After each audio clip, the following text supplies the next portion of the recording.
Hey, it's you! It's been a long time! I turned around to see my friend from college. According to her, she had moved nearby last month. I was so excited to see her again. We had a casual conversation and I introduced her to my husband, who was shopping with me. Then my friend said happily, "What a surprise! Our kids go to the same school!" "What? Kids? It's great that your husband helps out with parenting.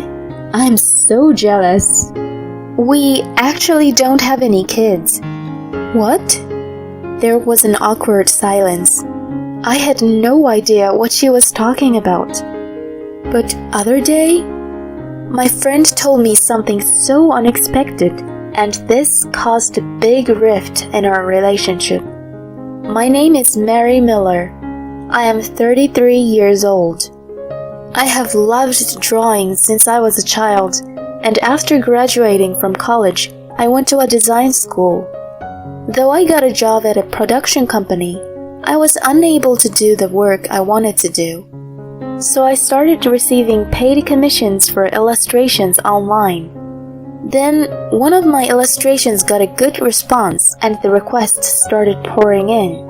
I began to receive requests for stickers for a messaging app, so I decided to quit the company and began working freelance. At the time, my family fiercely opposed my decision to quit the company, but I was able to follow through with my decision thanks to Shane. Shane was my boyfriend then and my husband now. I met him at work when I was an office worker, and we started dating. He knew that I wanted to become an illustrator, and he gave me some advice when I didn't know what to do. "If you miss this chance now, it may never come again. And you're just going to give up like that?" "But my parents are against it." "I mean, if you don't want to do it, I'm not going to force you to. But there are people out there who want to do something but never get the chance, you know." "People who don't get a chance?" "Yeah, but in your case, opportunities came to you by itself. I think it would be a waste to let it go." Shane's words woke me up. He is right when he says opportunities rarely come by itself. I would be a fool to miss it. Thus, over the objection of my parents, I quit my job and became a freelance illustrator. Despite my anxiousness, my message app sticker won the top spot in weekly sales. My DMs were flooded with paid commissions, and I quickly surpassed my salary as a company employee. Around then, Shane proposed to me and we got married. I became a married couple with the man I love, who supported me when I was struggling. We have been married for 4 years now. We don't have children yet, but we are living happily with each other. Many things have happened in the past 4 years. The characters that I drew have been made into merchandise and picture books. I even collaborated with a store to have the characters' design used on their product packaging. Each time, my husband's smile was even happier than mine. "Mary, you're amazing! I went to the store today and saw your illustration on a package of chocolates. They launched today, so I have a bunch of samples here." "Samples don't do it. You have to go to the store to buy these." "Shane, you're so over the top." "No, I'm not. My wife is a popular illustrator, you know. I have to make sure I get these things as your biggest fan." My husband carefully peeled off the package off the chocolates and stuck it on the wall. "Tomorrow I'll go buy another kind," he says happily. When I see my husband happy like this, it makes me happy too.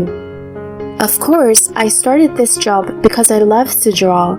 Still, without Shane, I wouldn't have been able to do the work I love today. Because of his encouragement, because of his support, he is the reason why I can live my life happily now. I can't thank my husband enough. I want to repay him as much as I can. That's what I thought every day. I haven't had a whole day off recently due to my work, but I finally got everything settled that day. My husband also has the day off tomorrow, so I wanted to go somewhere together. So I immediately suggested that to my husband when he got home. Hey, Shane, do you have any plans for tomorrow? Tomorrow? Why? I thought maybe we could go out together. I work from home, so you always go out for me on your days off, right? Well, I figured you wouldn't get as much done if I was home. Even on his days off, my husband is very considerate of me and leaves the house. I don't care who's there, and I'd be more than happy to see him at home. I can't deny his consideration because he seems to be caring for me in his own way. It's been a long time since we've had a day off at the same time like this. I was eager to go out for a change, so I thanked him. Thank you for always being considerate. I'll pay for everything tomorrow, so why don't we go splurge? Oh, well, tomorrow is a bit... What? You're off work, right? Actually, I have to work on my day off. I'm having a hard time with my current projects, so... You never used to have to work on your days off. You must be really busy. Yeah, you make a lot of money, right? So, I thought I'd better not let you down. Shane, we don't usually talk about it, but there is a big difference in our incomes. Shane works for a small company, so his salary is about average. I, on the other hand, earn quite a bit of money from collaborations with various companies and regular sales of app stickers. Perhaps my husband is self-conscious about that. However, if I told him that he didn't have to worry about it because I earned the money, it would destroy his pride. If he wants to quit his job and become a house husband, that's fine. However, he is still working as hard as he can to keep up. If that's the case, it would be unreasonable for me to refuse that. I felt sad, but I tried to smile so that he wouldn't be bothered. Oh well, if you're busy with work, I guess there's nothing I can do about it. Let's go on a date some other time. I'm sorry, Mary. It's your day off, so you should go out somewhere to get your mind off of work. Yeah, I'll do that. It's okay to relax at home, but it's more refreshing to be outside.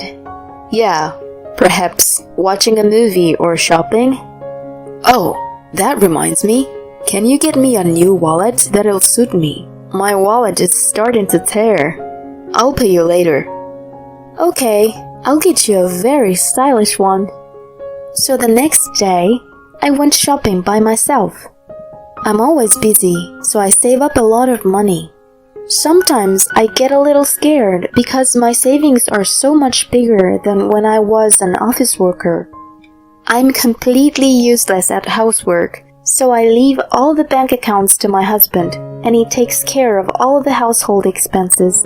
I use credit cards for purchases, so I only have the statements of what I have spent. The money is deducted from my account, so of course I don't bother my husband. On this particular day, I was looking for a wallet for my husband and found the perfect one. It was a bit pricey, but I was going to give it to him as a gift to thank him for always supporting me. Can I have this one, please? Can I get it wrapped as a gift as well? I'm just giving it to my husband. I just bought the purse he asked me to buy. Some may think that. But for me, even these small surprises are part of our communication as a couple. I hope he'll be happy. With this thought in mind, I went home. However, my husband didn't seem to come home, and after 10 p.m., I received a message that he would be working overnight. In the past, he used to call me when he was about to head home and had dinner with me. But recently, I feel like this is happening less and less. Is it just he works overtime and comes home late? Or is he just concerned about me? I felt an indescribable feeling. After that, we continued to miss each other, and the time we spent together decreased drastically. I couldn't even give him the wallet I had purchased for him. Then one day, my husband asked me if I wanted to go shopping with him out of the blue. Although I still had some work to do, I was happy that he asked me out, and I readily agreed. We went to a shopping mall a few blocks away and looked around the various stores. "Hey Shane, let's get a new matching mugs." "Oh, that's a good idea. We've been using our current one for quite a while." "There's a lot of cute tableware too." "I'm gonna go check out the glasses over there." "Okay." We've been using our current dishes since we got married, and they're nicked in some places. While I was looking at the pretty tableware, a voice called out to me from behind. "It's you, Mary. It's been a long time." I turned around to see my friend from college, Emily. "Emily! Wow, it's been so long! How have you been?" "I'm doing great. How long has it been?" "I haven't seen you since we graduated from college, so it's been more than 10 years. You haven't changed at all. And you look as cute as ever, Emily." "Oh, please. I'm exhausted every day." "Well, what brings you here today? I heard that you got married and moved to the East Coast with your husband." "My husband gets transferred a lot with work, so we actually moved here last month." "Oh, I see." I was so excited to see my old friend again, especially because I didn't have any friends nearby that I could meet so easily. "What are you doing here today? Are you here alone?" Emily asked me, just in time to see my husband coming this way. I called my husband and introduced him to her. "Emily, this is my husband Shane. I've told you about marriage, but we haven't had a wedding, so this is the first time you've seen my husband, isn't it?" My husband smiled at Emily and introduced himself. "Emily has a husband too, so we may be able to be family friends in the future." While I was imagining such a thing, she said happily, "What a surprise! Our kids are in the same school." "What? Kids?" The unexpected statement made me pause for a moment. We don't have a child, so we've never even been to a school. Without noticing my agitation, Emily continued with a smile. "It's great that your husband helps out with parenting. I'm so jealous." Parenting? What do you mean by that?" "It's not every day that a father comes to pick their child up from school. I'm the one who always picks up my kids from school. Your husband is so nice." "Wait a minute. We actually don't have any kids." "What?" There was an awkward silence. I had no idea what she was talking about. I looked at my husband, who had turned pale and was slumped over. I asked Emily why she thought we had a child. She was slightly confused, but started talking. "I saw your husband at my kid's school the other day." "You mean Shane? Are you sure?" He was tall and good-looking, so he was getting a lot of attention from the other moms. He came to pick up a girl and left holding hands, so I thought, "We don't have kids yet. You sure you're not mistaken?" "I'm sure of it. I'm sure I'm not lying." "Then, it appears to be true." My husband, who had been listening to our conversation, was shaking next to me, breaking out in cold sweat. I told Emily I'd be in touch and walked back to the car with Shane. "Can you explain to me what's going on?" I asked him, but he wouldn't open his mouth, so I took his phone and started checking. My husband was yelling at me to stop the whole time, but it didn't matter anymore. I got around and checked the phone and found videos of a girl and messages with a woman who was most likely the woman he was cheating on me with. "Are you saying that this girl is the child between the woman and you?" "No, that's just her kid." But the girl in the video on your phone called you daddy, right?" That's because I'm like a father to her. So does that mean the affair is true? And it's also true that Emily saw you at the school? I questioned him, and Shane nodded silently. At that moment, I felt more anger than sadness. I can't believe it. I can't believe that while I was working so hard, he was deepening his relationship with his affair partner and her child. I can never forgive him. I'll make sure he pays for this. I drove the car to the state office where I picked up the divorce papers and demanded my husband sign them. Here you go. Fill this out right here, right now. Wait a minute. I have no intention to divorce you. What? Don't be silly. Do you think you can stay married to me after doing this? You betrayed me without a care in the world. Forgive me, please. It was just a little bit of a whim. I've only got intimate with her a few times. Believe me. It doesn't matter. You were with her child as a father, weren't you? At that point, it's impossible. That's disgusting. I trusted you. I even bought you a new wallet as a gift, and you trampled all over my heart. Mary, please, don't throw me away. I don't want a divorce. My husband was still half crying and would not sign the divorce papers. I got impatient and took him with me to my in-laws' house. When we arrived, I revealed everything in front of my in-laws. They were furious and ordered my husband to sign the divorce papers on the spot. I know he has a weakness for my father-in-law. My father-in-law is a strict man, and he would never tolerate anything unethical. After getting his signature, I stormed into the house of the unethical woman with my husband leading the way.